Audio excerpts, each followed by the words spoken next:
Jón, ég ætla að gera mér í hugarlund að þessi hafi verið svolítið þungur. Já, þetta var virkilega þungt. Að missa þetta svona í lokin eftir að hafa leitt í 39 mínútur að leiknum. Voru með gott tak á þeim, voru að gera gífurlega vel svona lengst af, voru að fá framlag úr mörgum áttum og svona. Og væntanlega eitthvað svona jákvæmt sem þið tekið út úr þessum leik, svona fyrir utan þessi síðustu tvær mínútur.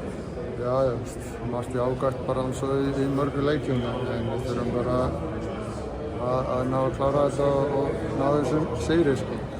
2 stig síðustu 5 mínúturnar, hvað gerðist þeir? Það var frusuð bara, eða var eitthvað sem að þeir breyttu sem að koma okkur óvart? Nei, ég held ekki, bara óöfni kannski. Já. Þannig að ég veit ekki, við þurfum að sjá þetta, við manum þetta ekki svona í fljótu bragði, sko. Stutt á milli í þessu, þau þurfa að spila aftur á morgun. Þau þurfa fljótur að gleyma það, ekki?